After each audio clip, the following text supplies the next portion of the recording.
Well, hello out there on the internet. We are here with another episode of the Ricecast. My name is Anthony Russo. I'm here with Dr. Pastor Willie Rice. Dr. Pastor Willie Rice, how are you today? Doing great. Having a good week, and good to connect with you and those who are tuning in. A lot of people tuning in. A new podcast listener approached me this week. A fellow by the name of Matt Gibney said he is hooked on the podcast now. Hooked on the podcast. He was late to the party, which we will excuse, of course, extending grace to Matt. But welcome, Matt, and everybody else who is just now tuning in. Maybe you're new to the podcast. This is you're so glad you're here.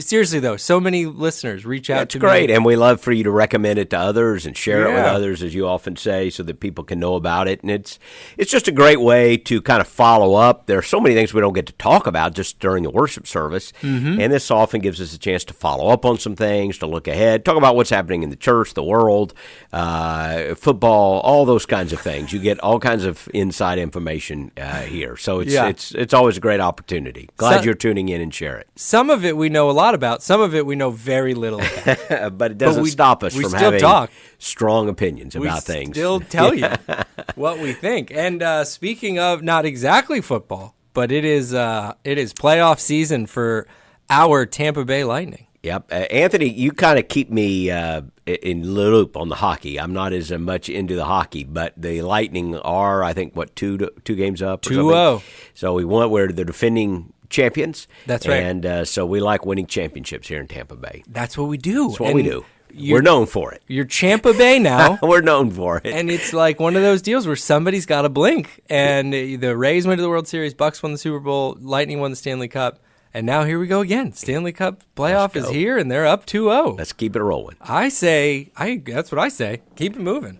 Very exciting. Also, for those of you, I think I mentioned this one before, my in-laws are Canadian. If you're wondering my strong hockey affiliation, I'm married into it. Big hockey fans in Canada. Lots of Canadian listeners too, Pastor. We do. Up there that want to join us. I see you out there. I know I hear from a lot of you online. You can't wait to come back here. We can't wait to have you. Love the Canadian fans. Have a Tim Hortons on us today, wherever you can find one. But speaking of things we got coming up, Pastor, this coming Sunday, we're doing a special thing. We do this every year, but it's a very special time in our service where we acknowledge the graduates, the high school graduates, this year's graduating class. How long have we been doing that? Is that something you've always done? As long as I can remember. And it's always a great day because a lot of these kids you've watched grow up here. You know, you've watched them come along, and there are some of them, we probably dedicated as babies, years ago. And now you're watching them graduate. A lot of our CCHS kids, they don't all come to church here. Some of them go in other places, but a lot of them will be here. But we also have the other schools represented. But our CCHS graduation is Sunday night. That's something, for the CCHS group, and it'll be a packed house for that huge graduating class. But in all the services Sunday morning, we honor at each campus graduating seniors, because I think there's something really special about a high school graduation. Yeah. And I've graduated from college and graduate degrees, and as many people have, but there's something kind of really just unique about high school graduation. Now, don't talk to me about elementary graduation and middle school graduation. That's just on a side note. That's not really a graduation. You're finishing middle school. We're happy for you. High school, that's a graduation. I'm so glad you said this, Pastor. I just have to say personally, I have a kindergartner graduating this year. Just last night he asked me, do first graders graduate? I said, no. Why do kindergartners graduate? I don't know, son. I don't know why we do a graduation from kindergarten to first. I'm not in favor of it, just to be honest with you. But high school graduation is a big deal, and we should celebrate it and rejoice in it, and because it really marks, in some ways, that key turning of the corner from childhood to adulthood. Yeah. I mean, it doesn't happen in a 24-hour period, obviously. But at that moment, I've always kind of paraphrased the Winston Churchill line, which is, it's not the end, it's not even the beginning of the end, but it is the end of the beginning. And I think that fits high school graduation. It's the end of the beginning. And now you are definitely turning a corner where you're moving into adulthood. And it's still a transitional period, but you're turning a very, very important corner. Yeah. And with it, by the next graduation, we expect you to have a job. Right. And to not move back home with your parents. But right now you are turning that corner and still trying to figure it all out. It's just a great time. And we want to celebrate it with our families and the parents and the grandparents. Many of them will be here this weekend on every one of our campuses. Mm-hmm. We have somebody in every one of our campuses. And we will celebrate them and recognize them. And then I have a message for them, really, it'll be for everybody, but I'll really speak to graduates. So even if you are graduating from college or something, or middle school, not so much that, but or elementary, we will be talking about some very important principles. Yeah, and it's an important time for a church family to rally as well, because we know. Those of you that follow, statistics of church participation and things, we know for years they've documented a drop off here. Yep. That a lot of times you'll come up through church, you come up through the youth group, and you have a tendency here to maybe fall off. So I think it's great to be extra celebratory of this moment for them. Well, we need to be vigilant. I've described it in the past as a crisis in the evangelical church. Although a lot of them come back, as we know, but obviously American culture is drifting away from its Christian roots. Even if it's a cultural Christianity, they're drifting away from those Judeo-Christian worldview assumptions. It's really not a drift anymore. It's rushing headlong over the waterfall. And so it is a real challenge to us, and it ought to call us to prayer. It ought to call us to vigilance and call us to greater discipleship, not just of our students, but middle school and children. These ministries are critically important, and we have to just lean into discipleship and training more than we ever have. Yeah, so it'll be a special weekend for sure, and we're really blessed here. I think I mentioned this earlier. We're here in Clearwater, Florida. We have campuses in different areas, but we have a great student ministry and a great college young adult ministry for those that stay in the area, and we've got some real good colleges not too far. So it's cool that here we see them kind of stay, and there's a place for them to continue. It's obviously a huge deal at Calvary when you look, not because you have a couple places to look. First of all, on each of our campuses, the student ministries that we have. And a big shout out to Justin Facenda, who leads here on our Clearwater campus, Matt Gibney, who's been leading on our Eastlake campus. Podcast listener. Yes, I understand he's jumped in, and that'll make him a better minister up there. That's true. And then I think Casey Gray is leading their Seminole campus. They all work together. And then our CCHS, Calvary Christian High School, which is this just huge ministry in our church. Over 600 students in our school this year, be over 700 next year, and one of the largest private schools in all the state of Florida of any kind. And we're just really, really blessed by that. So that's another kind of facet to our student ministry that goes even beyond our church. It impacts many churches across our area, but hundreds of young people that we're pouring into and investing in. So it's a high priority for our church. We've made it a high priority, and it is a day to celebrate and be thankful. So as we head into that, I had a thought for our podcast today. With that in mind, you touched on this earlier. I feel like there are narratives that get built around certain subjects. And the one that I wanted to talk about today was the future. Can we talk about the future today, Pastor Willie? It's a pretty broad topic. We're going to be very narrow in our scope today, just discuss a little thing called the future. I'm in favor of it. Yeah, that's right. I did want to talk about one more thing before we come off it. This particular graduating class, before I just come off this entirely, went through a year of pandemic, a year of straight pandemic, or not a whole year, but, from their junior year would have been from spring till the end. They left for spring break. They never came back. Then they went through a senior year that was... They've been through a lot. This class of 2021, if it's someone in your family, someone close to you, really...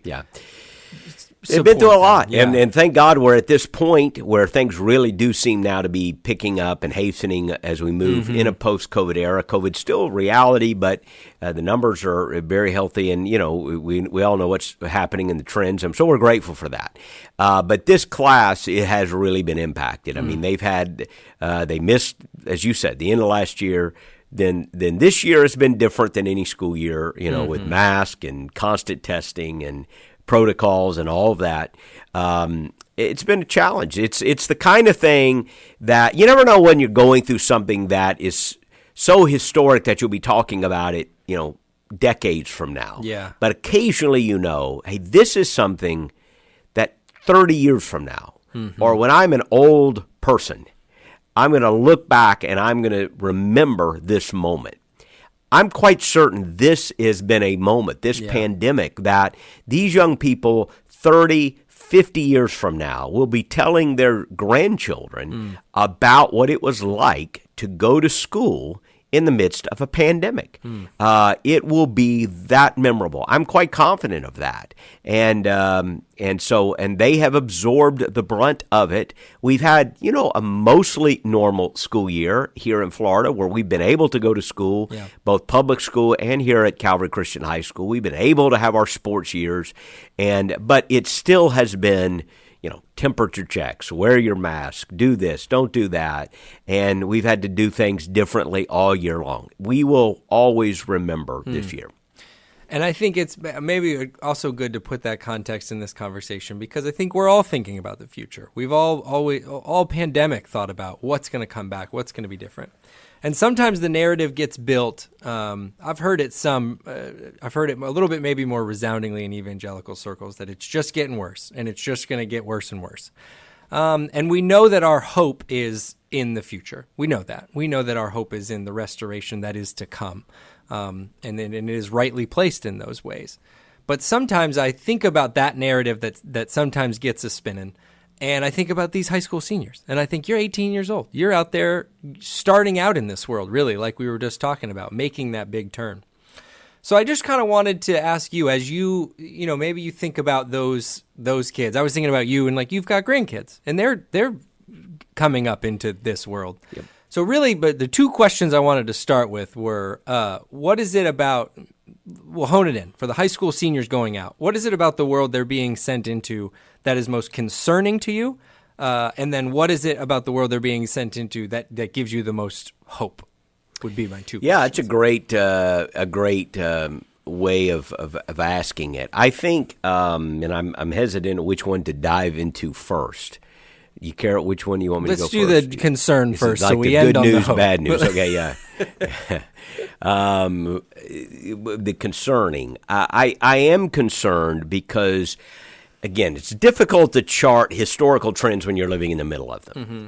But when you look at trends over 10, 20 years, there's no question that in America we are in a postmodern era, which means we are in an era which there is no consensus about truth. And we've talked about this recently, not even what is truth, it's whether there is such a thing as truth. Right.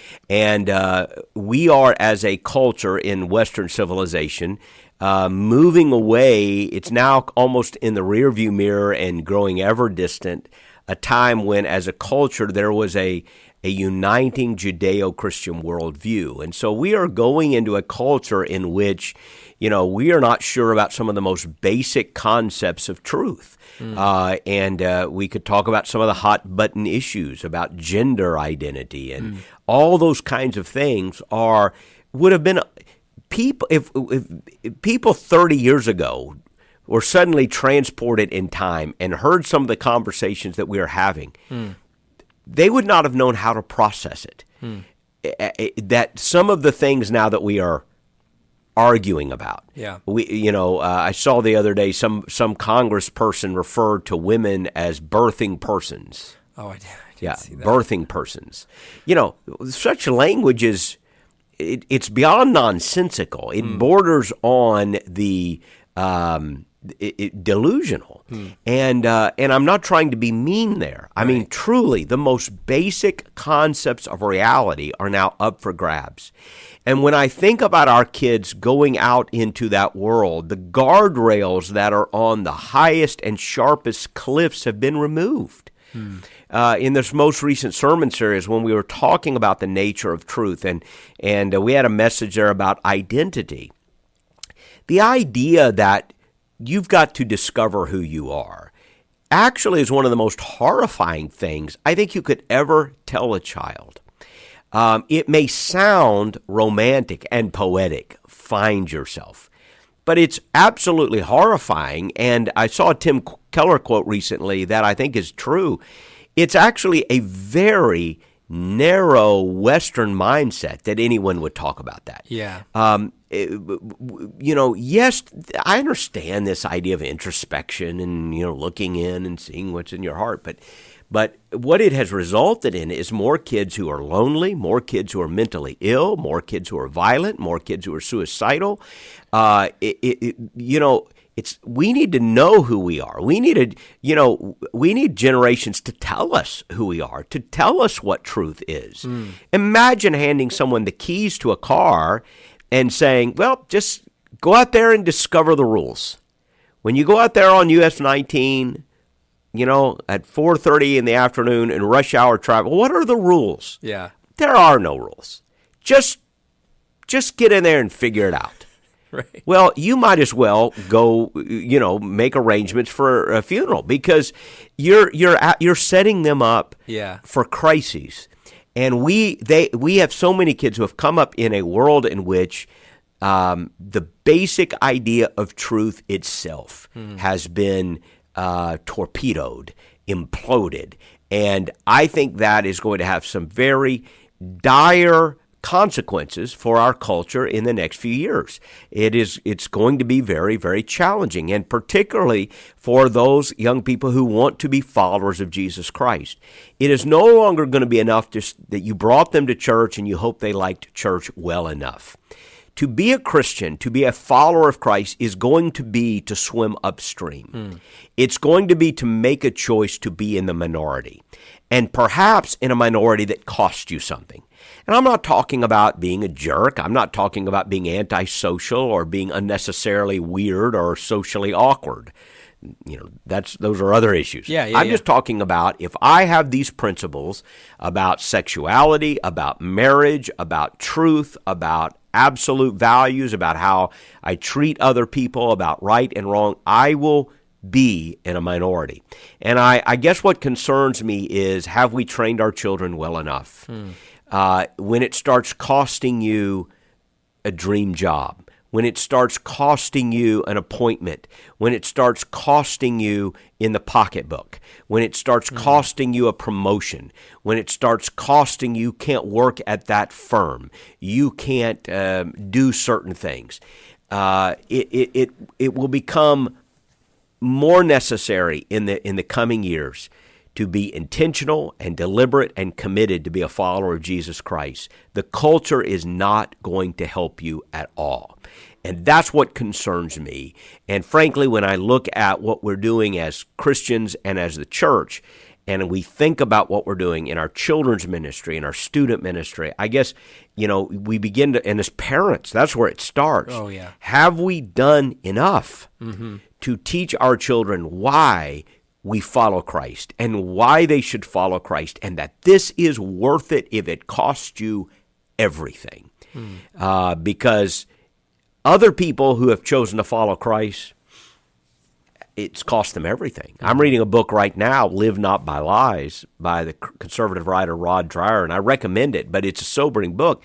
And he does a great deal of research and interviews about the people who lived through the tyranny of communism throughout much of the 20th century, particularly in the former Soviet Union, the Eastern Bloc.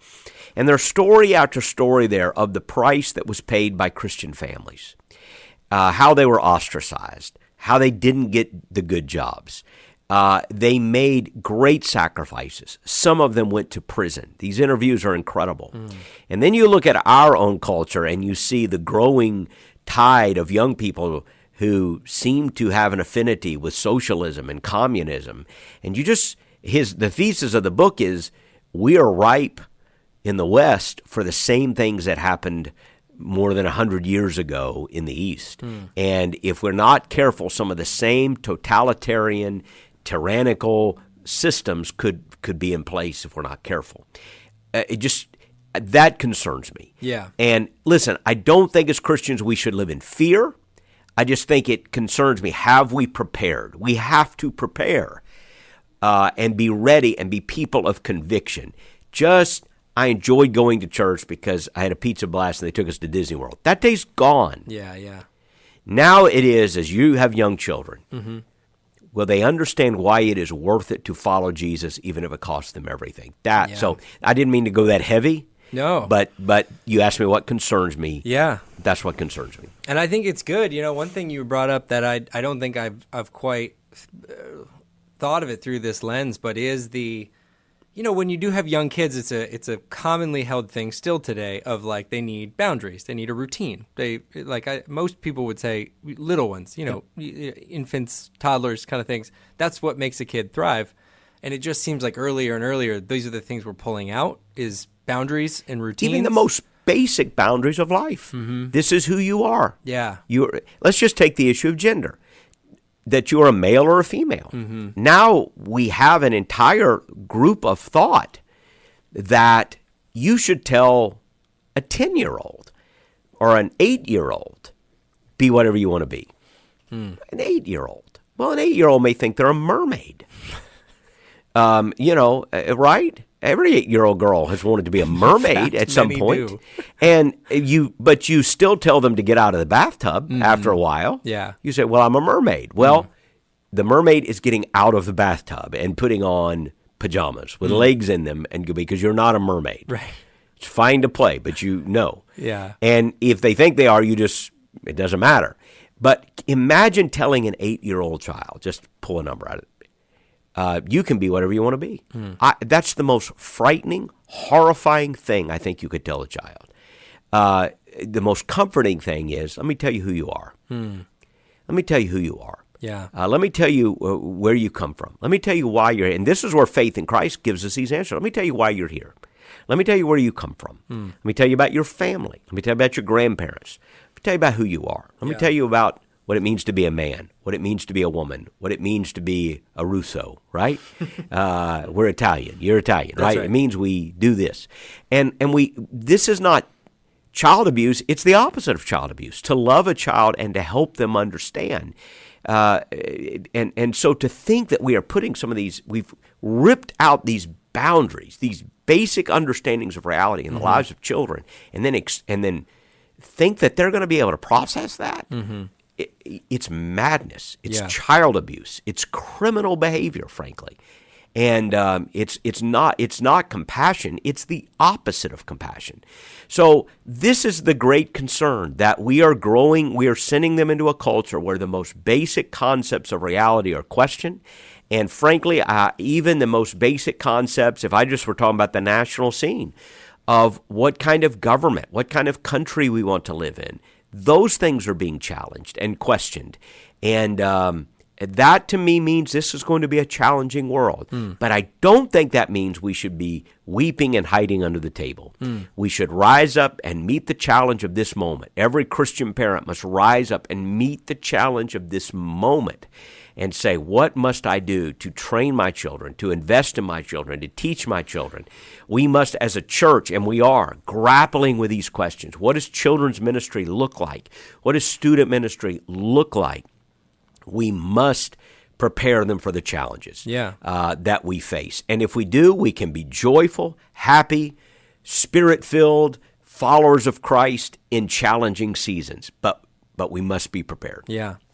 And I just want to reiterate, because you covered this so much in that series we just came out of, which was Answers Questioned, if you want to go back. No, question your answers. Your answers. Question your answers. Thank you, Pastor. So you can go back and listen to some of those. But one thing I like that you touched on in all those is there are degrees of helpfulness to these things, and you touched on it even just now. Like, yes, get to know who your 8-year-old child is. There's a degree to which you want to get to know them, but then there are degrees where you can't shy away from reminding them of who they are. Yeah. That is our role as parents. That's what we have to reiterate who they are. So you don't, maybe because you were modeled something that wasn't done quite right, that doesn't mean you get to absolve yourself of the responsibility and say, well, I'm out then. I don't want to tell them who they are at all. Well, no, that's not the answer. Remember this, and then I'll tie it in. Satan never created anything. The devil never made anything. He didn't make sex. He didn't make anything. Okay? It's all God's idea. What the devil does is he takes what God made and then he distorts it and he twists it. So what you just said there is very important. Of course, there are elements of helping a child understand their individuality. Yeah. They're helping a child figure out what they like and what they don't like, and not forcing children into predetermined molds. Right. You know, this child is athletic. This child is artistic. Let's celebrate that, right? Yeah. This child is cerebral and academic, and they're going to be a writer or a professor or a doctor. And this child is athletic, and they may excel in other things. And this child is artistic. They're going to be a dancer or a singer or right. You know, we find those things, and very often it's like God put them in our children. And I have 3 children. They're all very different. Yeah. I have 4 grandchildren and a 5th on the way. I have grandchildren, and they're all very different. And you're grateful for that. So yes, God put that in there. That's a good thing. What the devil does is he takes what God made for good, and then he distorts it and he twists that. And then he says, take away all the boundaries, and you just want your child to figure out the greatest mysteries of life. Right. I'm not going to teach my children anything about God. I want them to figure it out. Are you kidding? Would you tell them that about math? Right. Would you do that? Would you put them behind the car and say, I just want them to figure it out? Yeah. And you're not going to tell them, we stop on red lights. Mm-hmm. You're not going to tell them that? No, you think red means charge. I like red means charge. No. Well, I like the color. I don't care what you like about that. You need to learn to stop or you will kill yourself. Right. So there are things that we need to teach our children in order for them to become the individuals that God has made them to be. Yeah. And so, again, what the devil does is he takes the things that God has made, and then he twists them and he distorts them in order to destroy us. All right. Well, let's move to question number 2 then. So heading out into the world, where do you see potential? Where do you see things that give you hope for the world that we're in? And I'm going to caveat it again because it is just worth saying. When we talk about hope, we have this hope beyond the world that we're in. We have this hope of ultimate restoration, and it needs to be where it is. Mm-hmm. But as you send a group of high schoolers out, there should be something that you can say, here's where I see. We don't want to tell them to go crawl in a bunker and wait for the coming of Christ. That is not what the coming of Christ is about, by the way. It's important that you mention the tension in which we live as Christians. We live in a tension that is a good tension. Tensions are needed sometimes. Yeah. It's you ride a bicycle by balance. Mm-hmm. And so the tension here is that there's this great backdrop of hopefulness. Yeah. Which is God is sovereign. I can trust him with all things. We win in the end. Christ will triumph. I have a great future waiting for me. So in that sense, we operate out of victory. We operate out of hope. We have this disposition that is not dour and fearful, but joyful and courageous. That's what allows us to be joyful and courageous today. Yeah. That God's future, God has my future in his hands. Yeah. Wonderful. That's great news. Therefore, in the midst of the challenges we face today, we can be hopeful, courageous, and wise. Christians have faced challenging times before, many challenging times, maybe worse than we're facing. Again, look in history. Christians have faced extraordinary circumstances. Certainly. So it is because of this big view of the future that I'm not fearful, that I don't have to be, operating from this just cowering sense of, oh no, foreboding about the future. No. Yes, the future has challenges. Yes, in this world you have problems. But now I can be joyful because greater is he that is in me than he that is in the world. So we should not, the idea of the coming of Christ is not, you hear about people, they get obsessed with the coming of Christ. Like they get their charts and they get studies, start predicting, they write book. And I've had that, we get, occasionally you'll get that. Yeah. And then, they get really into it. And then they go out in the woods somewhere and can a lot of food and bury it in the ground and stock up on gold and which is fine. I'm for canning food, and if you have gold, that's fine. They get guns, but the idea is that somehow they're preparing for this, and they live their life with this kind of cloistered, fearful trepidation. Yeah, I don't think that's at all. When you look at Jesus, that's not all how he lived. Right. He knew the cross was coming, and yet what did he do? He went out. He didn't. He wasn't afraid of anyone. Right. He went through Samaria. He went into Jerusalem. It didn't bother him. He knew it was in the Father's hands, and so he was full of courage and boldness. So the whole idea of the coming of Christ is not for us to start making these wild prognostications, which the Bible says we cannot make, right, and then to live lives that are withdrawn and fearful. You've missed the whole point. Right. You've missed the whole point. We should live lives of joy and optimism and hope. Hope is a better word than optimism, but joy and hope and courage and wisdom. It's when you understand eternity that you then have wisdom for today. So what makes me most hopeful today beyond that great grand story that we have, I just think this is a world of incredible opportunity. I guess two things: the incredible opportunities that we have. Look, technology has some enormous challenges that should cause us great concern, and I think there have been some hugely adverse effects because of technology. But again, there are also incredible opportunities.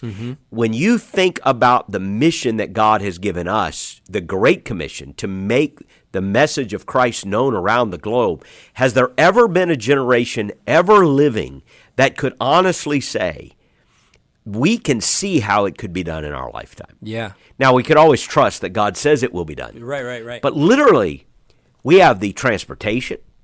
We have the technology. It could be done, and this could be the generation that takes the gospel to every tribe, every tongue, and every language around the world. Indeed, when one looks at it, there's no reason it should not happen. There's no reason that in the lifetime of these who are graduating, think about how exciting this is now when you connect it with what the Bible promises. But there is literally no reason why in the lifetime of these graduates, the gospel of Jesus Christ should not be printed and proclaimed in every single language and in every single nation and to every single tribe on the face of the earth. Wow. And when you understand what Jesus said about his return, that ought to make you doubly excited. So to me, that opportunity is there. It's there. All we have to possess is the will, the obedience, and the commitment to make it happen. Yeah. It will happen, and it can happen in this. So to me, that's very exciting. The other thing that's very exciting is, look, the gospel it has its unique power, I think, when it's facing some adversity. I think one of the great enemies of a vibrant, healthy New Testament Christianity in this, maybe the last 50 years of America is that we were living in this cultural Christianity. Where Christianity had so impacted the American society that it felt like it was dripping in every institution.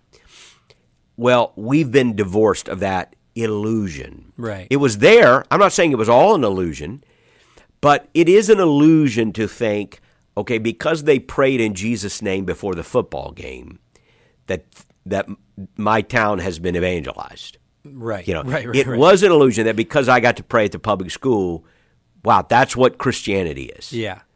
But because we had so much, there was such a presence of cultural Christianity, we kind of assumed this is what it means. We're there. We've arrived. Yeah.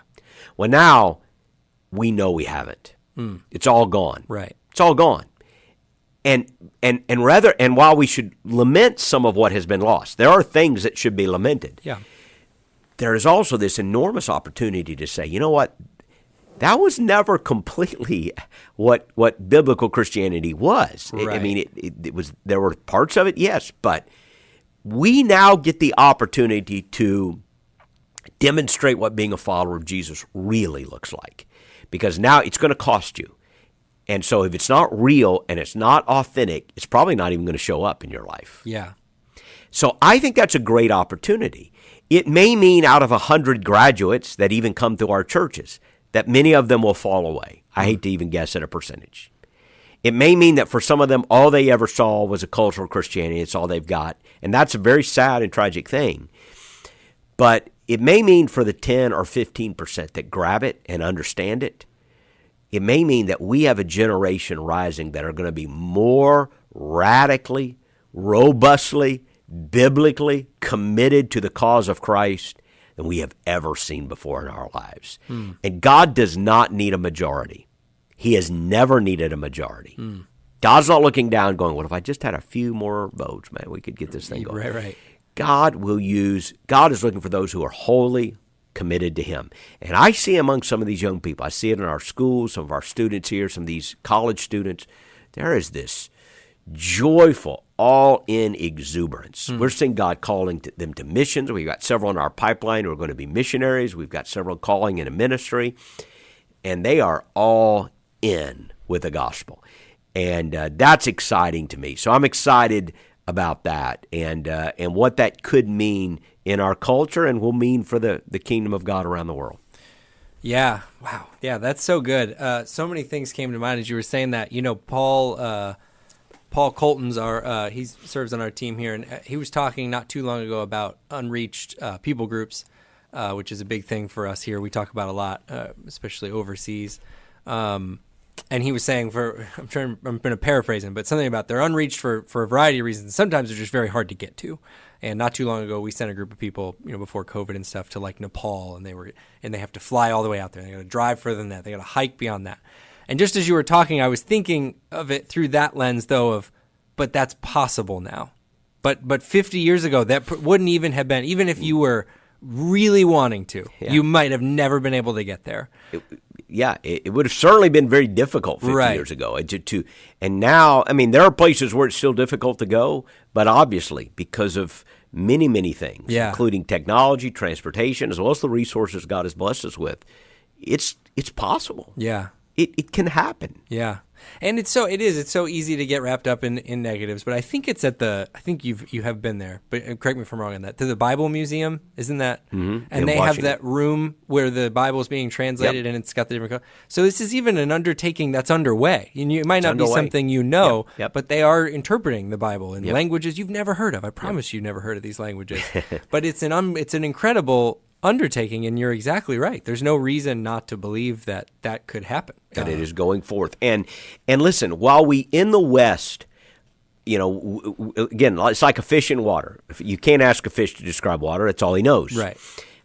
He has no perspective about it. We in the West tend to be the fish in our water, which means we look at what's happening in the West. And if you live in the West, if you live in Europe or in North America, you tend to think Christianity and religiosity more generally, Christianity more specifically, and I'm talking about real biblical Christianity, is waning. Mm-hmm. That it's kind of losing influence, that it's on the way out, it's on the way down. You might think that, right?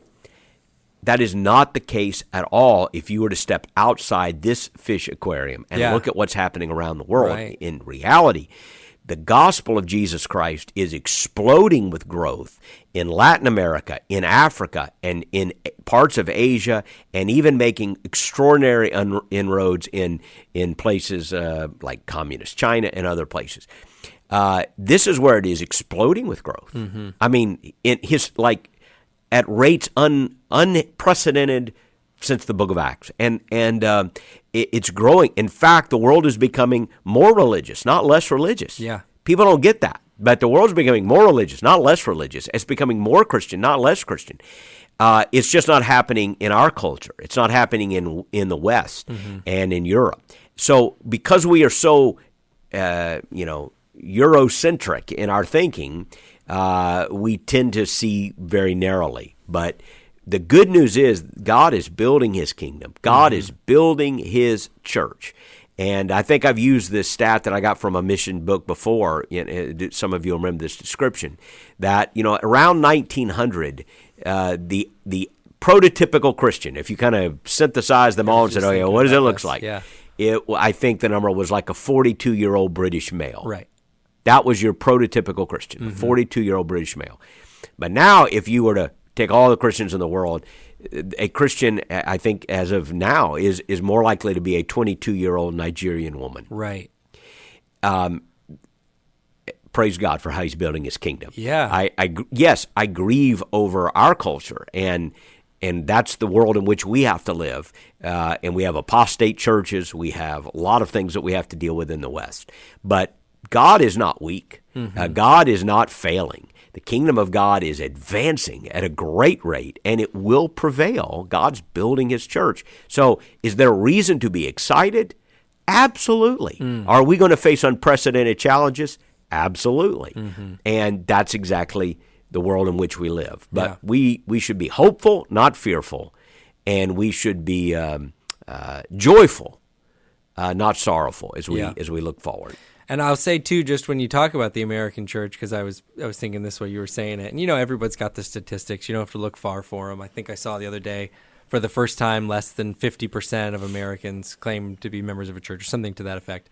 And while there are certainly things to lament, like you mentioned, there are things we need to look at as the evangelical American church to say, hey, where do we need to make changes? There's all kinds of good conversations there.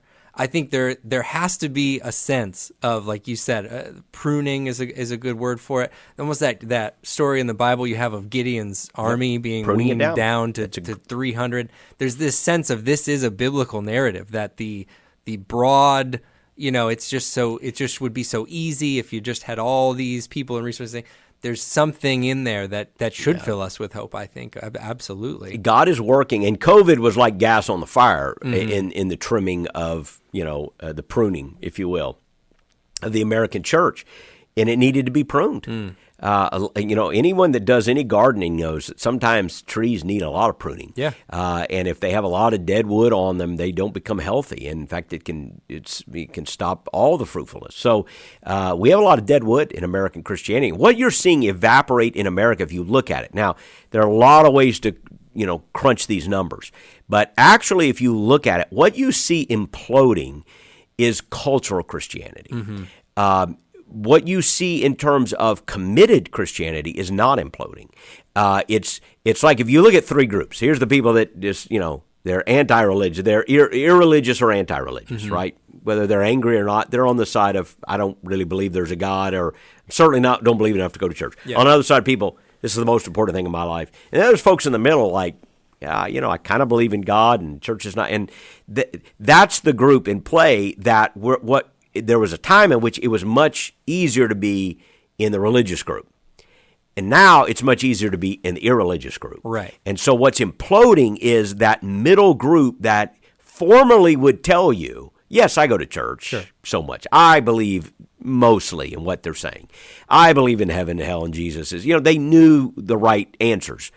That's the group that's imploding. But the actual numbers of people who are going to church every week, who are committed, who believe the gospel, that number really isn't changing that much in America. That's right now, at least, it's holding pretty strong. And honestly, against the tide of secularism, that's a good thing. It's the middle that's imploding. Yeah. But here's the good news. Honestly, maybe that needed to implode. The church will be more healthy and vibrant if we kind of, I don't want to speak condescendingly, but if you clean out the clutter of people who are just hanging on because it was culturally beneficial to do that. Well, let's clean that out, and let's say this is what it means to be a follower of Christ. Are you in or not? Well, we don't need a majority. Gideon needed a majority, to reference the story you used. Yeah. You don't even need close to a majority. You just need people who are committed to the Lord, who believe the gospel, and God will work through his church. So, I'm hopeful because I do think there are a lot of followers in Christ in America. And this might be where we differ from Europe a little bit. I still believe there are a lot of churches and there are some in Europe, of course, but the numbers are far smaller. In America, there are a lot of great churches, a lot of people that are still very committed to the gospel, and so we can be grateful for that. We just got to be on mission. Yeah, got to be on mission. Yeah, a lot of things to be hopeful for. So we see you out there, class of 2021. We're proud of you. Go out there. Congratulations to all of you. Congratulations. And thanks for listening to the Ricecast, everybody out there. Appreciate so much, like we said, those of you that rate, review, share it with your friends. It means a lot. And that reach out and just let us know you're listening. That's always so great. So thanks for listening, and we'll be back with another episode here very soon.